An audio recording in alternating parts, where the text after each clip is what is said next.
Maqaa Abbaa, kan Ilmaa, kan Hafuura Qulqulluu, Waaqa tokkoo. Ameen. Dhiifamaa fi tolummaa isaa nuuf baay'isee Waaqayyo Abbaan keenyaa akka baay'ina cubbuu keenyaa osoo hin taane akka tolummaa fi dhiifama isaatti eegee tiksee hanga isaa kaatti kan nu ga'e qulqulluu kan ta'e maqaan isaa guddaa kan galatoomee fi kan ulfaatee nuuf haa ta'u. Sagalee kana kan dhaggeeffattan maatiiwwan Waaqayyoo ijoolleen haadha keenya qulqulleettii Dubroo Maariyaam bakka adda addaa kan jirtan hundumti keessan maqaa gooftaa keenyaa fayyisaa keenyaa Iyyasuus Kiristoosiin nagaan isin gaafadha. Akka isaatii bakka jirtanitti akkam bultanii, akkam ooltanii, akkam galgaleessitanii. Ameen. Galateeffamuun dhamaloomaa keenyaa fayyisaa keenyaa Sillaasee kan ta'e maqaan isaa baddaa samii irratti afaan qulqulloota ergamoota isaatiin afaan qulqulloota abboota keenyaa falmooda keenyaa yeroo hundumaa kan galateeffamu nu birattis guddaa kan ulfaatee fi kan kabajame nuuf haa ta'u. Deessuu gooftaa keenyaa haadha hunduma keenyaa qulqulleettii Dubroo Maariyaam qulqulloota ergamoota Waaqayyoo qulqulloota abbootii keenyaa falmoolii keenya hunduma isaaniidhaaf akka kennaa isaaniitti galannii fi ulfinni guddaan isaaniif haa ta'u. Egaan maatiiwwan Waaqayyoo barumsa keenyaa koorsii qo'annaa kitaaba qulqulluudhaan boqonnaa afuraffaa kitaabilee kakuu haaraa jalqabnee akka jirru ni beekama. Bolaawwan barumsa kana barachaa jirtan akkuma yaadattan kutaa darbe kutaa sadeffaadhaan barreessitoota wangeelaa warreen jalqabaa kutaa kitaaba qulqulluu kan kakuu haaraa keessaa kutaa jalqabaa kan argannu warreen wangeela barreessan kan jedhu arfan isaanii afur ta'uun isaanii maaliifidha kan jedhu fakkeenyota isaanii ilaalleerra. Akkasumas immoo arfan isaanii lama duukaa bu'oota keessaa lama immoo gargaartota 72 keessaa maaliif ta'an kan jedhus isaan kana ilaalleedha kan dhaabbanne. Har'as akka fedhaa fayyaa Waaqayyootti isuma itti fufuudhaan kutaa afuraffaa barumsa kanaa kan ta'u qabiyyee wangeelota arfanii kan jedhuun kan itti fufnu kan ta'u Waaqayyo Abbaan keenya akkuma yeroowwan darbanii har'as nu gidduutti argamuun fedhaa fi eeyyama isaa nuuf haa ta'u. Egaan qabiyyee fi ergaa wangeelota arfanii kan jedhuun eegalla. Wangeelota arfan kan jenne kutaa lammaffaatti akkuma ibsinee dabarre wangeelatu tokko ol jira jechuu osoo hin taane barreessitoota isaanii ibsuudhaaf jecha wangeelota jennee waamnaa jenneerra. Wangeelli tokko qofadha. Wangeela gooftaa keenyaaf fayyisaa keenya Iyyasuus Kiristoosidha kan jiru. Wangeelota yeroo jennu immoo barreessitoota isaanii ibsuudhaaf akka ta'e asumaan dagatamuu hin qabu. Egaan qabiyyee isaanii gaafa laallu wangeelonni kun arfan haala adda addaatiin qabatanii kan jiran waa'ee uumaa tokkoo fayyisaa tokkoo gooftaa keenyaaf fayyisaa keenya Iyyasuus Kiristoos barumsoota isaa fi akkasumas immoo hojiiwwan isaa bara foon keenya uffatee deddeebi'aa ture kan inni raawwatedha. Wangeelonni arfan qabiyyeen isaanii kanadha jechuudha. Haa ta'u garuu arfan isaanii dhimma kana haa dubbatan malee wangeelli tokko kan biraarraa immoo haala ibsuudhaan dhimma tokko ibsuudhaan yookiin raajii tokko yookiin barumsa gooftaa keenyaa tokko ibsuudhaan immoo adda addummaa guddaa ni qabaatu. Akka fakkeenyaatti barumsoonnii fi hojiiwwan gooftaa keenyaa fayyisaa keenyaa Iyyasuus Kiristoos kan wangeela tokkotti barreeffaman akkasumas immoo kanneen afaan isaatti kan hin barreeffamin ni jiraata. Yookiin immoo wangeela lamatti barreeffamanii lamarratti immoo kan hin barreeffamin ni jiraatu. Darbee immoo wangeela sadeetti barreeffamanii tokkotti immoo kan hin barreeffamin ni jiraatu jechuudha. Inni adda addummaan wangeelota gidduu jiru tokko isaan kanadha. Gaafa kana jennu garuu dhimma adda addaa qabu jechuu osoo hin taane dhimma gooftaa tokkodha. Garuu qabiyyee isaaniidhaan immoo adda addummaa akkasii ni argannaa jechuudha. Innaa kanarraa ka'uudhaan wangeelota arfan kana qabiyyee isaaniirratti hundaa'uudhaan bakka lamatti qoonnee ni ilaallaa jechuudha. Kan jalqabaa wangeelota wal fakkaatoo kanneen jedhaman ni jiru. Afaan Ingiliffaadhaan Synoptic Gospel kan jennu. Kan lammaffaa immoo wangeela afuraffaa jedhama. Innaa isaan kun qabiyyee isaaniidhaan wangeelli kutaa lamatti haala kanaatiin ni qoodama. Wangeelota wal fakkaatoodhaa fi wangeela afuraffaa jennee ilaallaa jechuudha. Kan jalqabaa wangeelota wal fakkaatoo kan jennu qabiyyee isaaniidhaan kanneen wal fakkaatan yommuu ta'an isaanis immoo wangeelota jalqaba irratti argannu sadanidha. Sadan isaanii wangeela Maatewos, wangeela Maarqosiif wangeela Luqaasidha. Isaan kun qabiyyeen isaanii wal fakkaata. Kanarraa kan ka'e maqaa kanaan waamamaniiru jechuudha.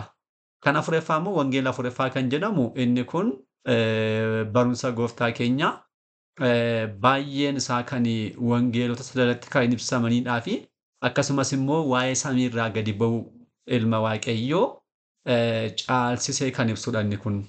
Inni kun immoo wangeelichi isa kamidha? Wangeela Yohaannisidha jechuudha. Wangeelonni jalqabaa wangeelonni wal fakkaatoon kun garuu waa'ee samiirraa gadi bu'u ilma waaqayyoo osoo hin taane waa'ee namummaa isaatti caalaatti ibsa kan taasisanidha.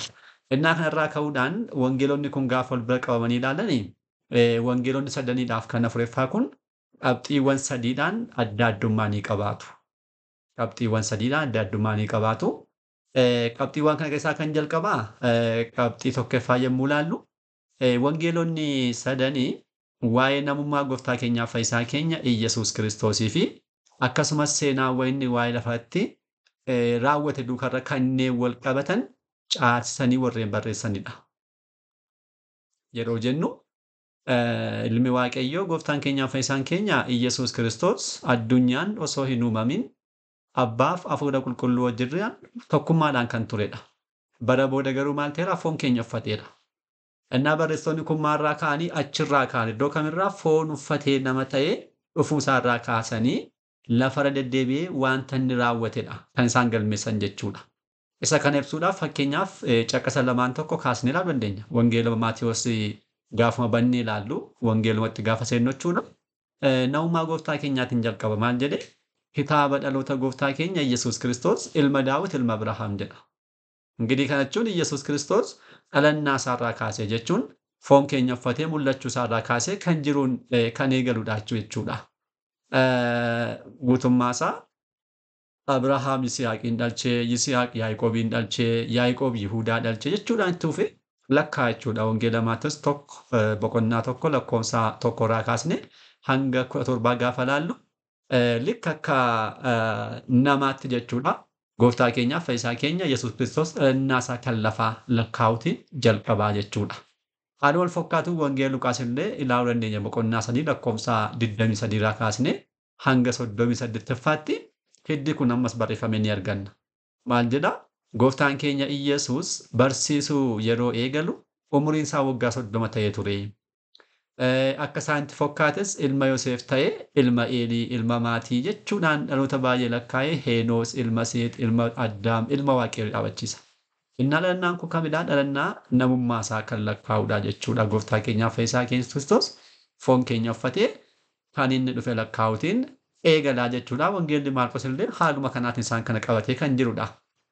Wangeela Afuraffaa gaafa laallu garuu isa kanarraa addatti maal barreesseera? Waa'ee samiirraa gadi bu'uu gooftaa keenyaaf fayyisaa keenya Iyyasuus Kiristoos caalsisee kan barreessudha. Inni kun immoo warreen jalqabaa erga bu'ee booda fooniin dhalachuu isaarraa kan jiru kaasanii caalsanii barreessaniiru. Inni kun immoo samiirraa gadi bu'uu gooftaa keenya Yesuus Kiristoos caalsee barreessaa jechuudha. Ganaa wangeeluma kana gaafa bannu wangeela Yohaannis jechuu kooti boqonnaa tokkorraa kaasnee gaafa laallu lakkoofsa tokkoffaarratti jalqaba jechatu ture. Jechis Waaqayyo bira ture. Jechichis immoo Waaqayyo ture. Kunis jalqaba Waaqayyo bira ture. Hundumtuu isaan ta'e. Kan ta'e keessaa waan tokkollee isa malee kan ta'e hin jiru jechuudhaan jalqabaa jechuudha. Innaa jalqaba jecha ture kan jedhu kun jalqabni kun mataan isaa akka dubbannu kanatti jalqabbii jechuu miti. Seera uumamaa yeroo barannetti boqonnaa tokko lakkoofsa tokko maal jedhaa? Jalqaba Waaqayyo samiif lafa uumee kan jedhu jira.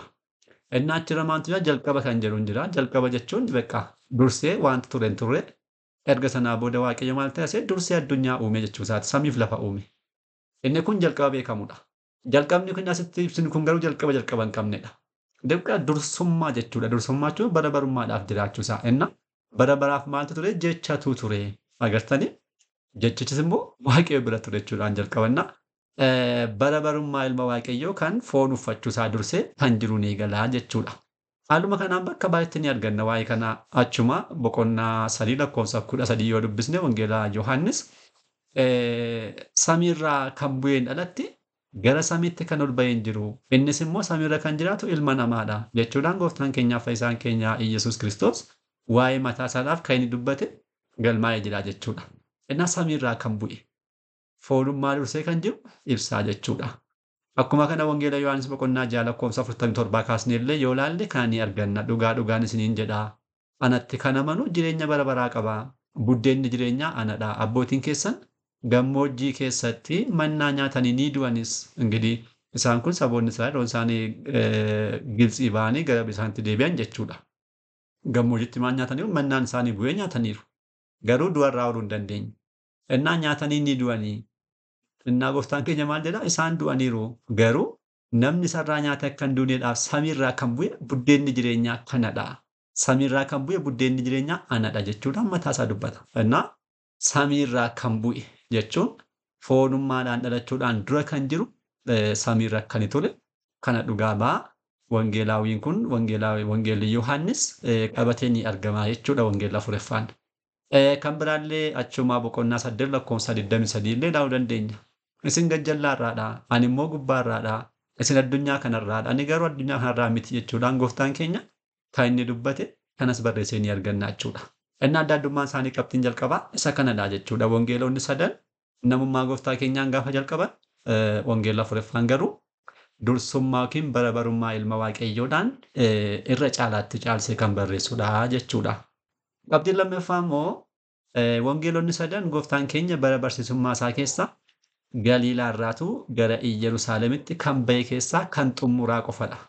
Kan isaan barreessan jechuunis fannifamuu isaadhaaf torbeen tokko yeroo hafuu Hosaa'inaa ilma Daawitiif maqaa waaqayyoodhaan kan dhufu kan eebbifamedha jechuudhaan guyyaa faarfatame sana guyyaa sana qofa gooftaan keenya gara Iyyerusaaleemitti kan inni gale sana qofa barreessaniiru.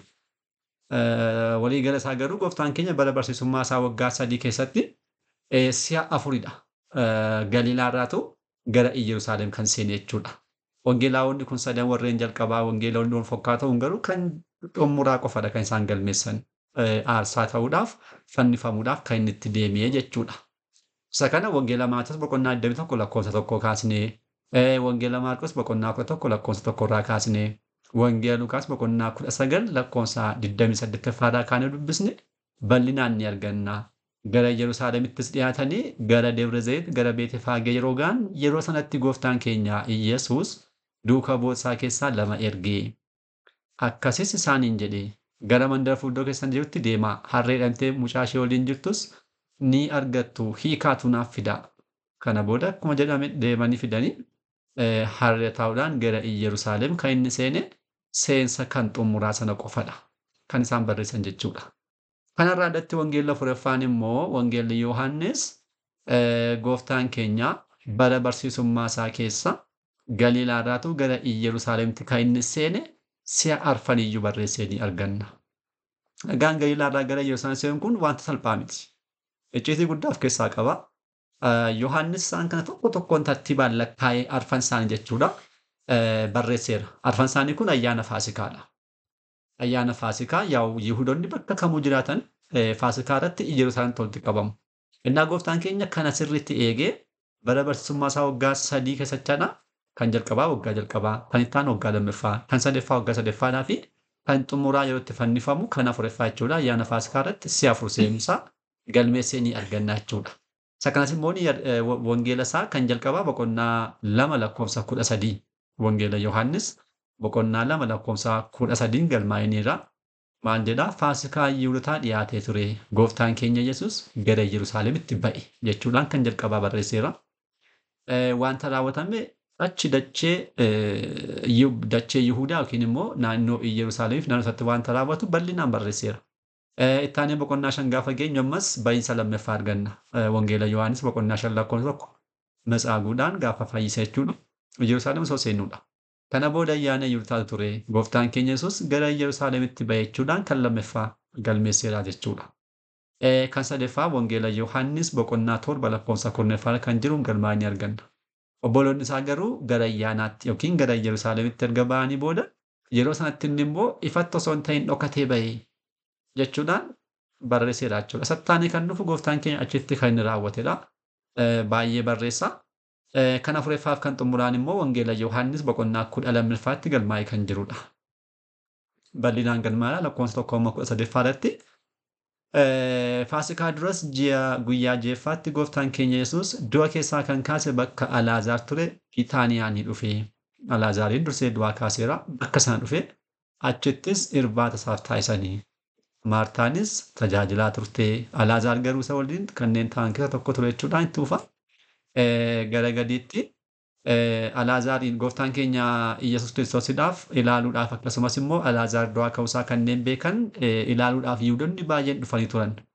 Innaaros kana hangafoonni lubootaa immoo Alaazaarin ajjeesuudhaaf mari'atanii Yihuudoota keessaa baay'eenis immoo sababa gooftaan keenya Alaazaar iddoo keessaa kaaseedhaaf jecha isatti kanneen amanan baay'ee waan turaniif jechuudha. Innaa kana boorumtaasaa namoonni baay'een gara ayyaanaatti dhufanii turan. Ayyaana kam? Ayyaana Faasikaa fudheffaa jechuudha. Gara ayyaanaatti dhufanii turanii gooftaan keenyas gara Yerusaalemitti akka inni dhufu yeroo dhaga'an muka meexxii qabatanii isa simachuudhaaf ba'anii. Kana booda Hosaa'inaa maqaa gooftaan kan dhufu mootiin Israa'el kan eebbifamedha jedhaniisuuf iyyan jechuudhaan bahinsa kan xumura Hosaa'inaa ta'uusaa haala kanaatiin barreessee ni argannaa jechuudha. Kanaafuu haala kanaatiin warreen jalqabaa sadan isaanii gooftaan keenya gara Yerusaalem kan bahe kan xumuraa gaafa barreessan wangeelaawwi Yohaannis garuu wangeela afuraffaa qoqqoodee arfan isaanii tartiibaan barreessee qabateera jechuudha. Guutummaan qabiyyee isaas immoo 100% jechuudha. Yoo baanneeyyuu parsantiin guddaan achuma dachee Yihuudaa irratti lallaba taasifaman barumsa gooftaa keenyaa raajiiwwan isaa qabatanii kan jiranidha. Gara fuuldaatti bakka isaa gaafa geenyu ni ilaalla. Qabxiin sadeffaaf kan xumuraan immoo wangeelonni sadan gooftaan keenya Iyyasuus Kiristoos barumsa inni naannoo Galiilaa fi naannoo sanatti taasise qofa. Akkasumas immoo xumurratti yeroo gara Yerusaalem deemuuf achitti kan inni barsiiseef hojjete bal'inaan barreessaniiru. Keessumattuu guutummaa isaa parsantii guddaa naannoo Galiilaa qofatti kan taasifamedha. Galiilaa jechuun ilaalcha sanaadhaan bakka wallaaltonni yookiin warreen hin baranne bakka isaan jiraatan jedhama. Yihudaan immoo isarraa addatti bakka beektotaa, hangafoonni lubootaa, tsaafti Farisaawiyaan, Saduqaawiyaan kanneen bakka isaan jiraatanidha. Innaa wangeelaawwan sadan jalqabaa kun naannoo Galiilaatti barumsa gooftaa keenyaa bal'inaan barreessaniiru. Jalqabuma isaa gaafa laallu wangeela Maatewos boqonnaa 4 gaafa laallu gooftaan keenya Iyyasuus mikuraaba isaanii keessa barsiisaa wangeela mootummaas lallabaa dhukkuba isaanii hundas fayyisaa Galiilaa hunduma keessa naanna'aa ture jechuudhaan eegalaa barumsa gooftaa keenyaa gaafa eegalu. Wangeela Maatewos boqonnaa 4 lakkoofsa 23 ilaaluu dandeessu. Akkuma kanaa wangeela Maarqos illee boqonnaa 1 lakkoofsa 39tti ni arganna. Mikuraaba isaaniittis lallabaa agaantootas immoo baasaa gara Galiilaa hundatti dhufe jechuudhaan dubbata. Mikuraaba kan jedhamu naannoo Galiilaatti kanneen ijaaramanidha. Mikuraabaaf mana qulqullummaa. Manni qulqullummaa Yihuudaadha kan jiru, Yerusaalem keessa kan jiru tokkichadha. Kanarraa kan hafe bakka Yihuudoonni 10-20 ta'anii naannoo tokko jiraatanitti immoo mikuraaba yookiin mana kadhannaa ijaarachuudhaan kan isaan itti waaqeffachaa turanidha. Innaa kana hundumaa Galiilaa keessa naannee barsiisaa ture jechaa jira. Wangeelonni kun sadan akkas jechaa jiru. Kan Luqaas illee boqonnaa 4 lakkoofsa 14 ilaaluu dandeessu. Maal jedha? Gooftaan keenya Yesuus humna hafuuraadhaan gara Galiilaatti deebi'e. Waa'een isaas biyya naannoo sana jiruttis ni ba'e jechuudhaan dubbata. Innaa gooftaan keenya erga cuubamee booda kallattiimaan gara kanatti deebi'e akka inni barsiisuu eegaleedhaaf barumsa baay'een naannoo Galiilaatti taasise. Akkasumas gara fuuldaatti kan ilaallu xumura irratti gara Yerusaalem deemuudhaan dubbii fayyinaan raawwate guyyaa sana kan raawwates barreessaniiru. Innaa garuu parsantiin guddaan isaa naannoo Galiilaatti barumsa taasifame qabatanii kanneen jedhan jechuudha wangeelaawwanni kun sadan. Kan xumuraa wangeela afuraffaan garuu gooftaan keenya Galiilaatti, Samaariyaa akkasumas Yihuudaa keessa deddeebi'ee barumsa inni barsiiseef hojiiwwan isaa bal'inaan kan qabatedha. Galiilaan bakkuma inni dhalannaa isaa bakkumatti guddatedha. Yaa'u Naazireet jechuudha. Samaariyaan immoo biyya tuuffatamaadha. Namoonni nama naannoo kanaa kanneen tuuffatan jechuudha. Yihuudoonni Beetlee naannoo biyya kanaa namoota sanas guutummaa ni tuuffatu. Dursee yeroo waa'ee kitaaba moototaa barannu Israa'eloonni bakka lamatti qoodamu isaanii ilaallee turre yeroo barattan. Yihuudaadhaaf Israa'el jedhamuudhaan. Inni amma dacheen akkas Yihuudaa jedhamuudhaa fi Galiilaa jedhamu kun warra Yihuudoonni jiraatanidha. Samaariyaan immoo Israa'el bakka isaan jiraataniidha. Baay'ee wal jibbu turanii sababa kanarraa kan ka'e hangafoonni lubootaadhaaf naannoo Yihuudaa kanneen jiraatan Samaariyaa kana dabalanii ni jibbu jechuudha. Innaa gooftaan keenya kan hundumaa dabalee biyya sanatti illee barsiisaa tureera. Dabalataan Yihuudaa bakka beektonni luboonni bakka jiran manni qulqullummaa bakka jiru bakka sanattis bal'inaan barumsa inni barsiise keessumattuu Yihuudaatti kan inni barsiisedha Wangeelaawwi Yohaannis bal'inaan kan inni barreesseeru jechuudha. Innaasa kana bal'inaan qabatee jira. Fakkeenyaaf caqqasa lamaan tokko ilaallee haa xumurru.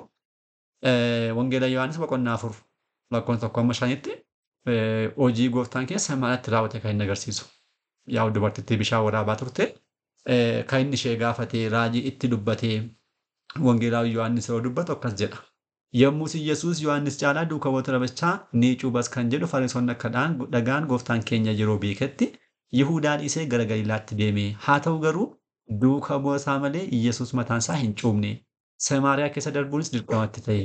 Kanaaf bakka Yaaqoob ilma isaa Yoosefiidhaaf kenne cinaatti kan argamtu magaala Samaariyaa Sikaar gara jedhamtutti dhufe jechuudhaan achitti kan inni raawwate immoo itti aansee bal'inaan ibseera jechuudha.